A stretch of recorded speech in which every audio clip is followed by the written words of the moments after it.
Actress Diane Ladd dies at 89, a life of love, legacy, and art. The morning sun fell softly over the quiet hills of Ojai, California. Inside a small, sunlit home filled with scripts, framed photos, and fading movie posters, one of Hollywood's most enduring voices fell silent. Diane Ladd, the Academy Award-nominated actress whose career spanned over 5 decades, was gone.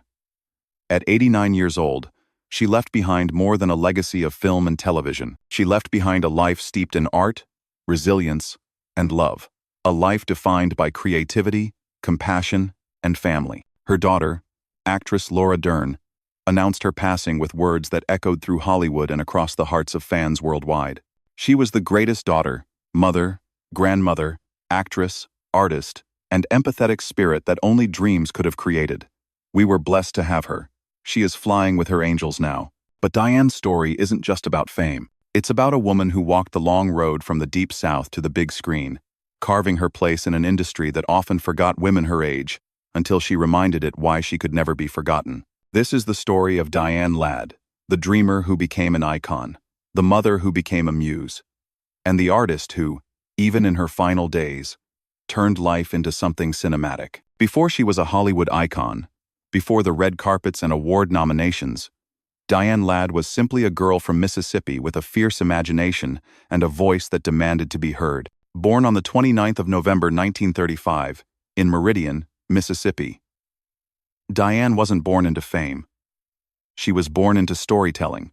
Her childhood home was filled with the sounds of gospel music, small-town gossip, and the hum of a world still recovering from war. Her mother was a homemaker, and her father, a veterinarian, taught her early the value of compassion, for people, for animals, and for herself. Growing up, she spent her afternoons putting on plays in her backyard, using bedsheets as curtains and her father's barn tools as props. There, amid the creak of the wooden floorboards and the smell of hay, Diane began to shape her destiny. She later recalled that she felt stories inside her before she ever had the words to tell them. In the South, tradition ruled. Women were expected to be wives, not dreamers. But Diane, with her fiery spirit and determined eyes, refused to be confined. She left Mississippi for New York, clutching a few dollars, a suitcase, and a heart full of ambition. The city was loud and unforgiving, but it was there in the heart of Broadway and offbeat theaters that she began her transformation. Her early years were hard. She worked in diners, read scripts under flickering streetlights, and shared tiny apartments with other aspiring actors. Yet, there was something magnetic about her, a rawness that casting directors couldn't ignore. When she wasn't on stage, she studied people. How they moved, how they lied, how they loved. Every heartbreak, every rejection, became material. In the 1,950 seconds, she met Bruce Dern, another rising star chasing the same dream. The two connected instantly, two restless souls drawn together by creativity and chaos. They married in 1960, and within a few years, welcomed their daughter, Laura Elizabeth Dern. But while love burned bright between them, fame came faster for Bruce. And Diane's career, though promising, often felt overshadowed. She once said, "I was acting on set while nursing my baby in between takes. I didn't know how to be anything but both." Her marriage to Bruce Dern lasted less than a decade. But it gave her something far more enduring than heartbreak. It gave her Laura. Motherhood and ambition became her twin compasses. In interviews, Diane spoke candidly about balancing artistry and family, about teaching her daughter to see the beauty in struggle. "Pain," she said, "is where the truth lives." By the 1,970 seconds, Hollywood began to notice her. She landed roles that reflected who she was, strong, complex women who defied expectation. In Alice Doesn't Live Here Anymore, 1,974, she played the wisecracking waitress Flo, a performance so honest, so unapologetically human, that it earned her an Academy Award nomination for Best Supporting Actress. It was a defining moment. Diane Ladd had arrived. But her story wasn't just one of career triumph. It was a tapestry woven from both light and shadow. Between gigs, she battled anxiety, financial struggles, and the lingering ache of trying to prove herself in an industry that often valued youth over experience.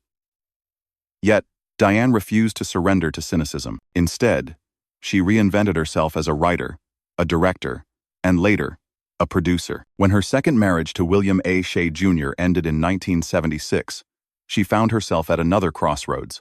She could have walked away from Hollywood, but she didn't. She stayed because storytelling, for Diane, wasn't a profession. It was oxygen. Then came Robert Charles Hunter, a man from a different world, not an actor, but a businessman, the former CEO of PepsiCo Food Systems. Their paths crossed in the late 1992, and for the first time, Diane found not competition, but calm. They married in 1999, and together they co-founded XL Entertainment, producing films that reflected Diane's lifelong commitment to authentic, character-driven stories. Their marriage became her sanctuary. Robert admired her resilience, her artistry, and her refusal to compromise her values. In interviews, she described him as the stillness to my storm. They built a life together in California, filled with creativity, laughter, and family. And yet, even in that peace, Diane never stopped working. She continued to act, to write, to mentor, and to dream. As she aged, her roles evolved, no longer the young ingenue, but the matriarch, the mentor, the truth-teller. Each performance seemed to carry a piece of her own story, her defiance, her wisdom, her unbreakable heart. She wasn't just playing characters anymore. She was etching her soul into film history.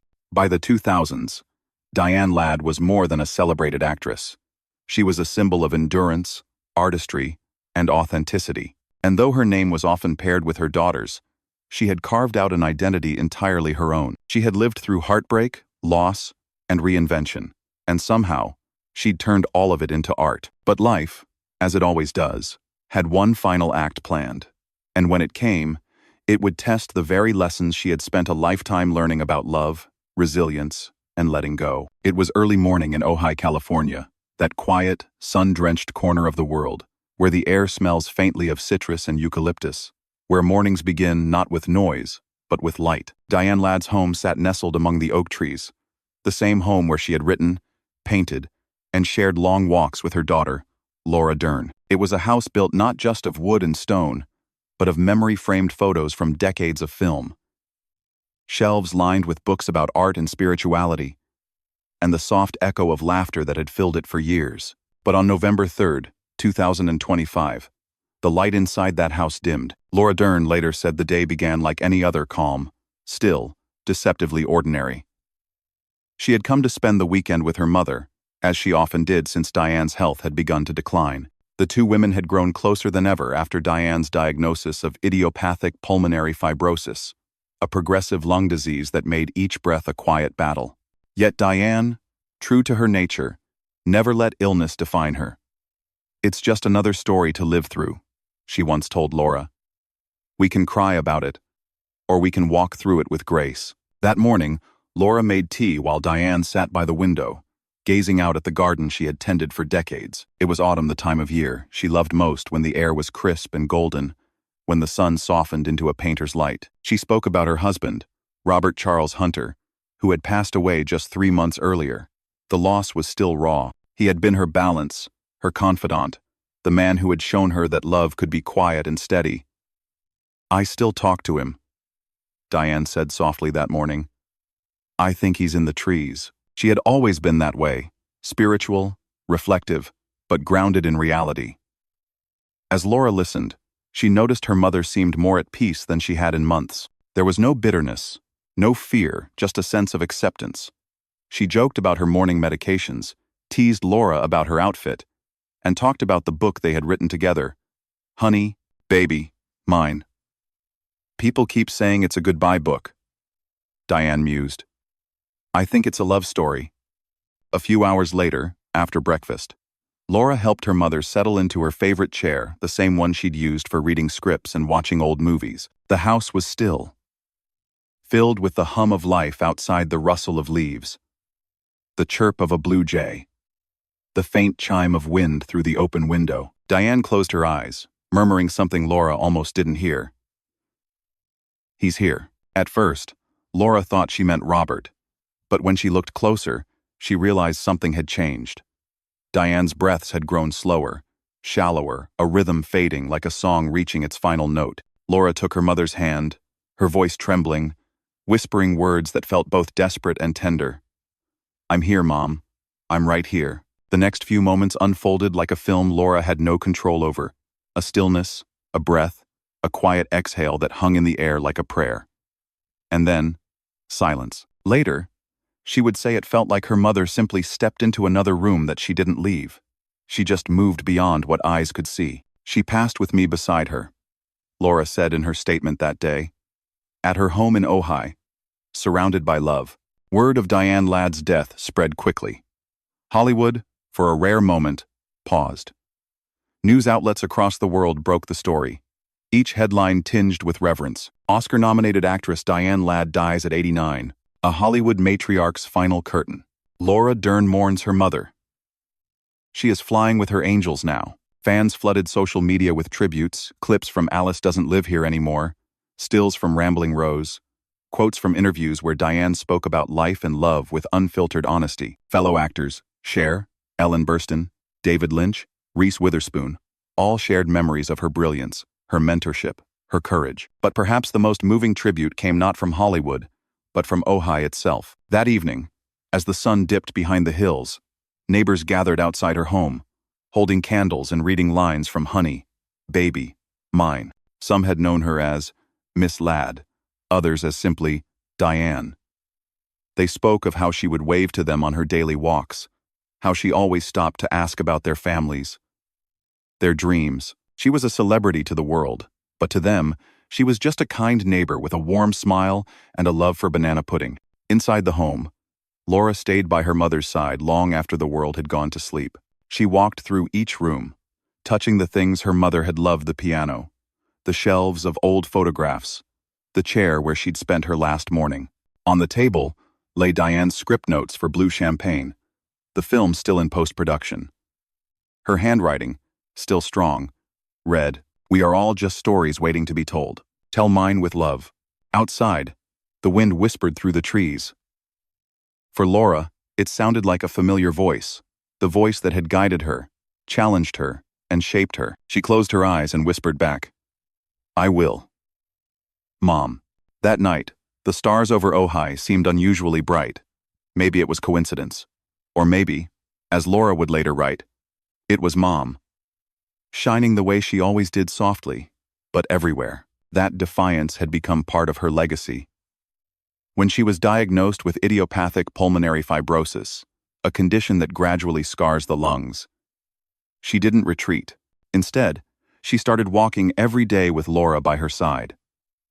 Those walks, first born of necessity, became moments of healing, reflection, and deep conversation. The two began recording them, their voices weaving together thoughts on mortality, faith, family, and art. Those recordings became the foundation for their 2023 book, Honey, Baby, Mine, a tender chronicle of their relationship and the fragility of time. Now, in the wake of her death, readers returned to that book. The passages took on new meaning. One line in particular, underlined by countless fans, read, "I'm not afraid of dying. I'm afraid of leaving too many stories untold." The world realized then that Diane Ladd hadn't just lived a life, she had crafted one, scene by scene, frame by frame. As the sun set over Ojai that evening, Laura sat outside on the porch, the same porch where she and her mother had shared tea after long walks. She could still smell her perfume in the air, still hear her laugh echoing through the garden. The weight of grief was heavy, but so was the warmth of gratitude. She had been there, present for the last breath, the last word, the last heartbeat. In Hollywood, grief can often feel performative, memorialized in headlines and hashtags. But this was different. This was deeply human, raw, and real. It wasn't just the end of an actress's life. It was the closing of a chapter in American storytelling. The following morning, film critics and fans alike began compiling tributes. Montages of her most powerful performances, retrospective essays, and quotes that had defined her philosophy. One critic wrote in Variety, "Diane Ladd didn't just play women, she embodied them. She gave the invisible a voice, the forgotten a presence, and the ordinary an extraordinary soul." By the end of that week, a small memorial service was planned. Not in a Hollywood cathedral, but in Ojai, among the hills she loved. Laura insisted it be private, intimate, real. She wouldn't want a spectacle, Laura said. She'd want a song. And so, the preparations began, a final gathering for a woman whose life had been an endless performance of truth. The word investigation feels almost out of place in Diane Ladd's story. There was no crime scene, no culprit, no mystery in the traditional sense. But in the emotional landscape of her passing, the investigation became something deeper, something human. The search for meaning. In the days following her death, journalists, friends, and fans all began their own kind of inquiry, a piecing together of what Diane's final months had really looked like. She had seemed, by all accounts, radiant and peaceful in her last public appearances. Her final interviews painted a picture of a woman who had come to terms with time itself, who no longer feared mortality but rather embraced it as another act in the play of existence. Yet beneath that grace, there were signs faint, quiet ones of a farewell in motion. Laura Dern had spoken of their walks, of her mother's growing fatigue, of moments when the oxygen tank became more than just an accessory. It became a companion. She would stop mid-step, Laura later said, and just look at the trees and say, "You see that? That's what forever looks like." It wasn't that Diane was hiding her illness. It was that she refused to let it define her. Even after being diagnosed with idiopathic pulmonary fibrosis years earlier, a disease that scars the lungs and slowly limits breath, she had made a decision. To live fully. To breathe beautifully. For as long as she could. And so, in that quiet Ojai home, surrounded by her daughter, grandchildren, and her memories, Diane Ladd orchestrated her final act with intention. Investigators of legacy, journalists, film historians, and colleagues began retracing her life's work. It was astonishing to see how far her influence reached. Her name appeared in film archives, acting schools, and Hollywood mentorship programs, all tracing their roots back to something she had said or taught. She wasn't just a performer. She was a student of the human condition, a philosopher disguised as an actress. When The Hollywood Reporter published a retrospective of her life, it wasn't the list of awards that drew people in. It was the stories like the time she comforted a young extra who had forgotten her lines, or when she rewrote her character's dialogue in Alice Doesn't Live Here Anymore to make it feel truer. She had this instinct, one of her directors recalled. You couldn't direct her heart. It was its own compass. As people began to dig into her final projects, they discovered that Diane had left behind unfinished art fragments of a life still in motion. Her upcoming film, Blue Champagne, was still in post-production. The director, Blaine Novak, described working with her as watching lightning captured in slow motion. She had insisted on doing one more take for every scene, saying, "I want to make sure I've said goodbye to this moment right." It was only later that Novak realized she meant more than the scene. She meant the moment itself, the very act of creation. At the same time, fans began connecting her recent interviews and writings with what now seemed like a quiet preparation for departure. In one of her final podcast appearances, Diane had said, "I don't think death is the end of anything. I think it's a continuation, a change in rhythm, like jazz. You just move into another beat." Those words became the focal point of what friends began calling the rhythm theory. Diane's belief that the soul doesn't stop. It simply shifts frequencies. Hollywood biographers started re-examining her filmography through that lens. In Rambling Rose, she played a woman searching for love in a world that misunderstood her. In Wild at Heart, she was chaos and compassion intertwined. In Enlightened, her TV role alongside Laura Dern, she portrayed a mother learning to forgive herself and her child art, imitating a healing they were living in real time. The emotional investigation deepened when letters surfaced, dozens of handwritten notes Diane had exchanged with friends, fellow actors, and family. Some were brief, playful, others profound. One, addressed to Laura, read, "You'll know I'm still with you if you ever laugh and cry in the same moment.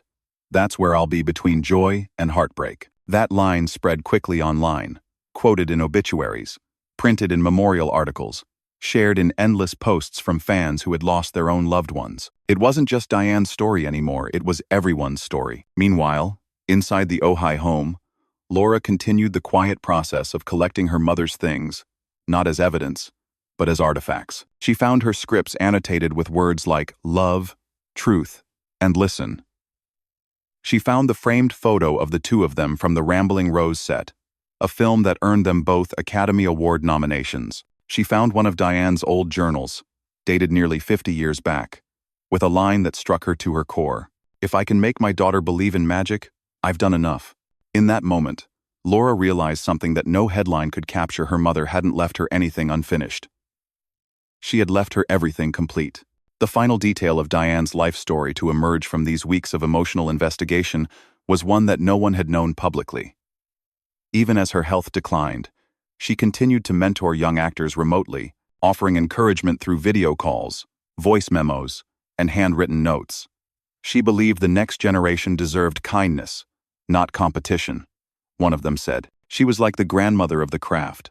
By the end of the month, every major entertainment outlet had published its tribute, but none could quite capture the intimacy, the ache, or the beauty of the truth that Diane Ladd had spent her final years preparing her family, her audience, and herself, not for loss, but for acceptance. Her life had been an open investigation into the human spirit, and in her passing, she left behind the ultimate conclusion that the greatest story any of us can tell is the one written with love. Every story has a moment when the truth begins to crystallize, not through shock or revelation, but through clarity. For Diane Ladd, that moment came after her passing, when her daughter, Laura Dern, began to uncover the full depth of her mother's last creative chapter. The quiet legacy she had left woven between words, memories, and unfinished work. In the weeks following the funeral, the Ojai house, once filled with Diane's laughter, piano music, and the hum of her oxygen machine, became a sanctuary of silence. Laura described it as the kind of quiet that hurts. Every corner held something her mother had touched: a sketch of a costume idea, a half-read novel, the scent of gardenias still fresh from the memorial. And yet, it was in that silence that Laura made her greatest discovery, the breakthrough that revealed how intentionally Diane had shaped her farewell. One morning, while sorting through her mother's writing desk, Laura found a sealed envelope marked simply, "For you and for them." Inside was a handwritten note, folded around a flash drive. The letter read, "If you're reading this, darling, then I've gone where the air is lighter. But remember what I told you. Stories never end.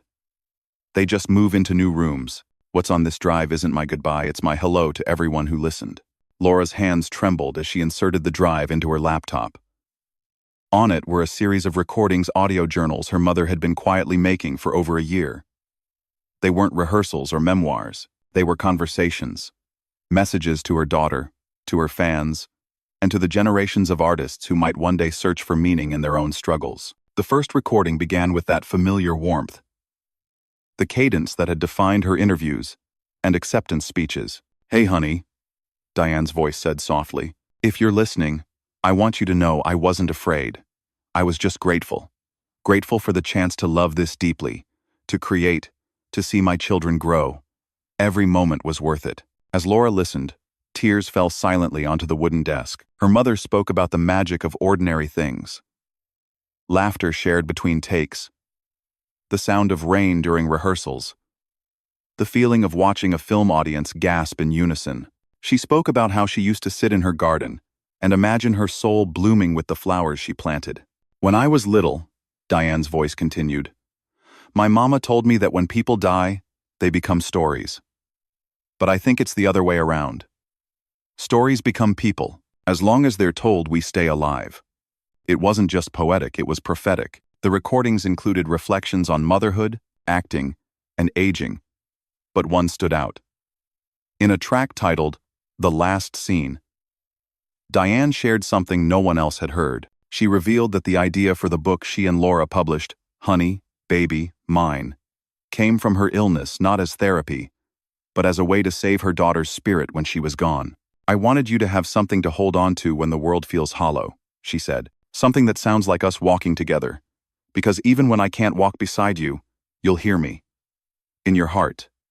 In your breath." That recording, later shared privately with close friends, would become the emotional centerpiece of a forthcoming documentary tribute, not about her death, but about connection. It was the ultimate breakthrough. Diane Ladd had not just left behind memories.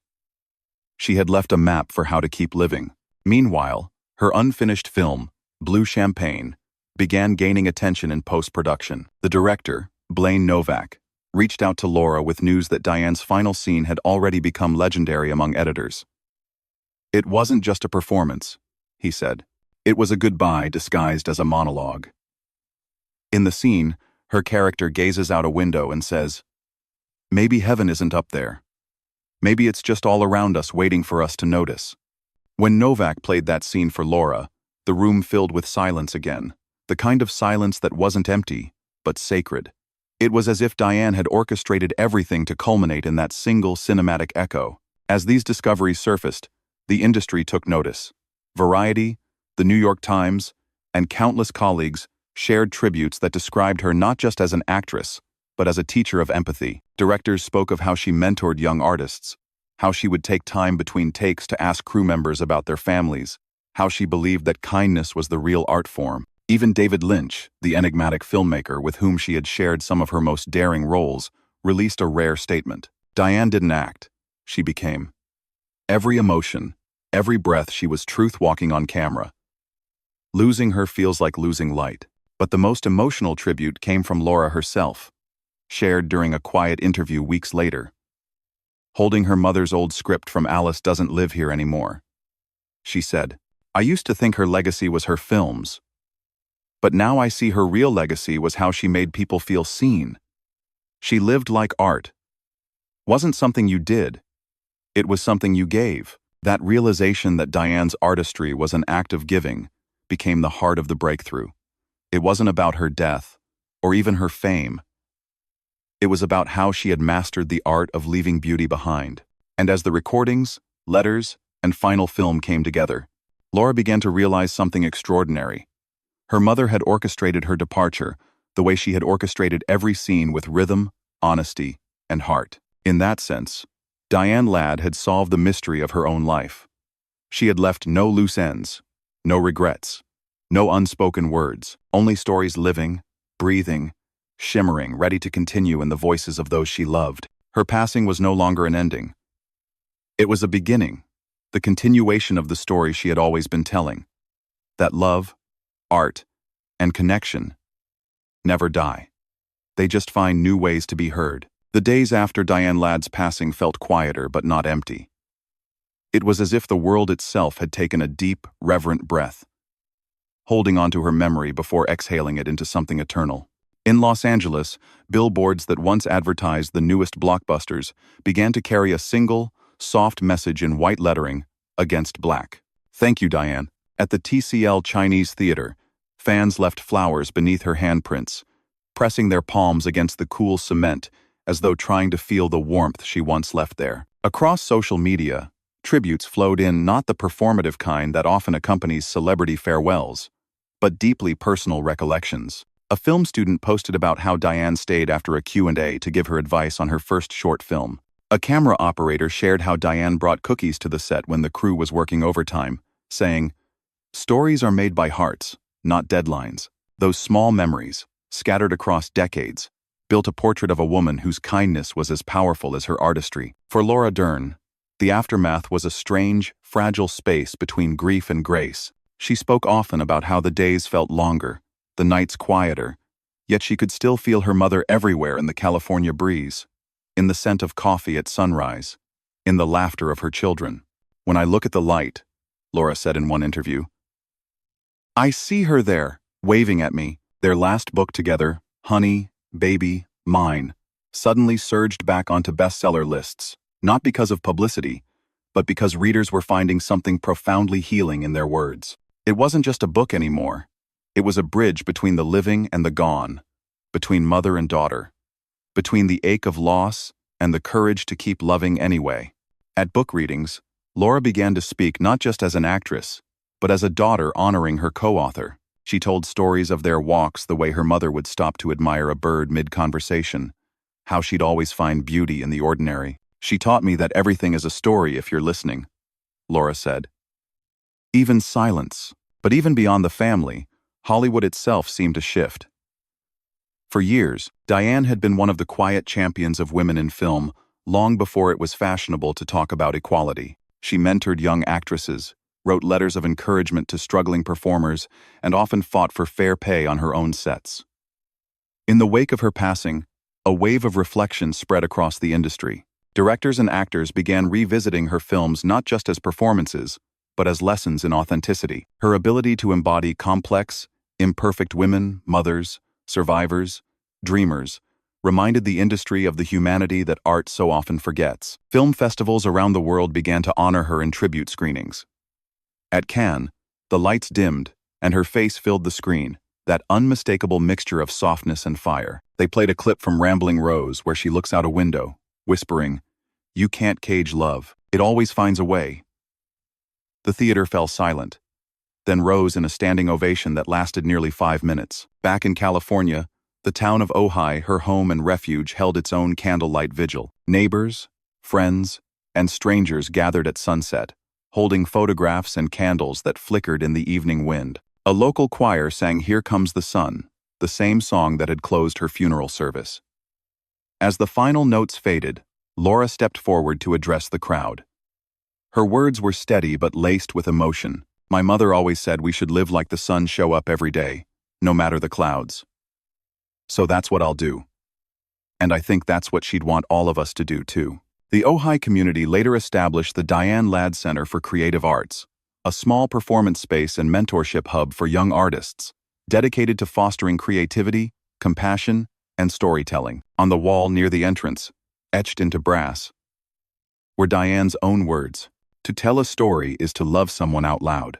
That quote became her unofficial epitaph not just for the center, but for her life. Meanwhile, fans continued to revisit her body of work. Streams of "Alice Doesn't Live Here Anymore," "Wild at Heart," and "Enlightened" spiked across platforms. Younger audiences discovered her for the first time, while older fans found themselves falling in love all over again. Comment sections filled with gratitude. "She taught me strength. She made me call my mother. She made me believe in second chances." In one poignant moment, David Lynch released a rare public statement. His words spare but deeply moving. Diane was a light that understood shadows. She saw into people not around them. She made film human again. Even Bruce Dern, her first husband and lifelong friend, appeared in interviews to pay tribute, calling her a force of nature equal parts thunderstorm and sunlight. He said that their daughter Laura had inherited Diane's soul. She carries her mother's laugh, her stubbornness, and her courage. As months passed, her influence only seemed to grow stronger. The entertainment world, so often transient, found itself clinging to her permanence. Film schools added her performances to their curriculum. Critics re-examined her career, noting how she brought emotional intelligence to roles that might have otherwise been dismissed as secondary. For them, Diane had redefined what it meant to act like a woman, not as a stereotype, but as a full, beating human being. Perhaps the most touching tribute came from Laura's children, Diane's grandchildren, who posted a short video online titled "Nana's Light." It showed candid moments: Diane dancing in her kitchen, feeding the birds, laughing between takes, her voice floating in the background. "If you love someone, tell them now. Don't wait for the credits to roll." The video went viral, viewed millions of times. People around the world shared their own videos of mothers and daughters, using Diane's quote as a refrain. For a brief moment, the internet, often a place of noise and distraction, became a space of connection, gratitude, and remembrance. Through it all, Laura continued her mother's mission. In interviews, she spoke less of loss and more of continuation.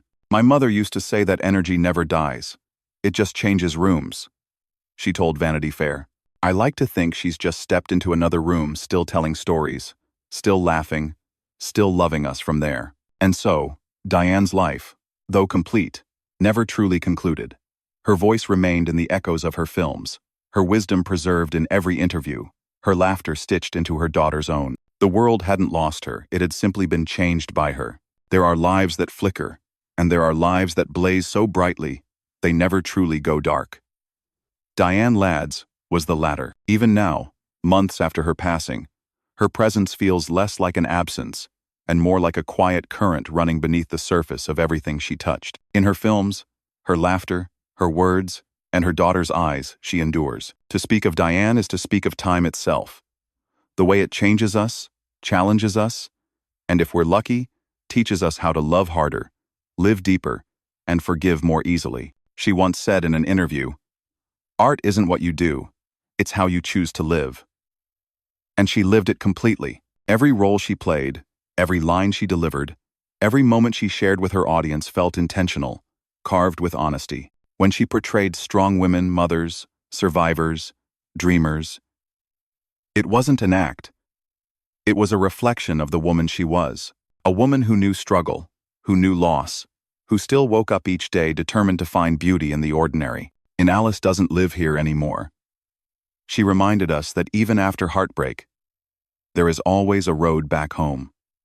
In Rambling Rose, she showed us that love, no matter how complicated, is still sacred. And in Enlightened, her later work with her daughter Laura, she gave us one final lesson that redemption and grace are never out of reach. Even when the world has stopped listening. As the years pass, those performances will continue to resonate. Because Diane Ladd's work wasn't just storytelling, it was soul work. Her daughter Laura once described their final months together not as an ending, but as a continuation. "Mom didn't fear death," she said softly. "She just wanted to make sure we knew how to live." And live she did. Even as her health declined, Diane kept creating.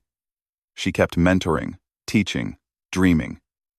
On her better days, she would call Laura and say, "Honey, get your shoes on. The world's still beautiful. Let's go see it." Those words became a metaphor for their relationship, for their book, Honey, Baby, Mine, and for the legacy Diane left behind. In that book, Diane reflected on mortality with remarkable peace. "When the curtain closes," she wrote, "I hope I left a little light for others to find their way by." That light is everywhere now. It glows in Laura's performances, in her grandchildren's laughter, in every fan who presses play on one of Diane's films and feels something stir deep inside. Because Diane didn't just act, she reminded the world that empathy is power, that vulnerability isn't weakness, that the truest art is born from love. Her story is not a tragedy. It's a testament. A testament to endurance, grace, and the timeless bond between mother and daughter. Through their art, their conversations, and their shared strength, Diane and Laura rewrote what legacy means. It's not the fame or the awards, it's the connection that outlives both. As one critic wrote after her passing, Diane Ladd didn't just perform in front of a camera. She invited the audience into her heart, and then handed them the key.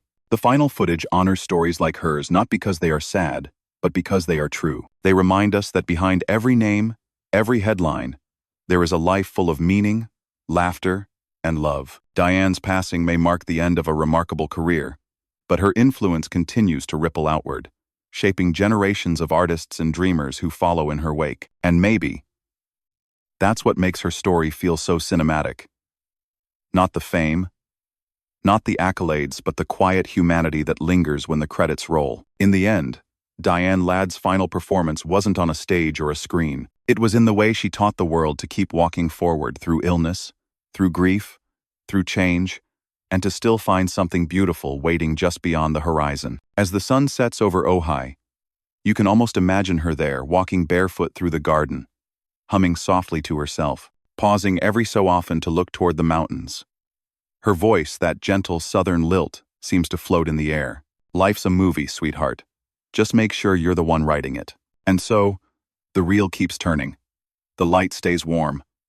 The story continues not in silence, but in the gentle hum of life carrying on. From all of us here at the final footage, we remember Diane Ladd not just as an actress, but as a storyteller, a teacher, and a reminder that love, when lived fully, never dies. If this story touched you, we invite you to honor Diane's memory by reflecting on the ones who shaped your own life. Call them. Thank them. Walk with them. Because as Diane taught us, even the smallest shared moments can become the most cinematic parts of all. Subscribe to The Final Footage for more true stories of life, legacy, and remembrance. Because every ending is just another beginning, and every light, no matter how faint, deserves to be seen.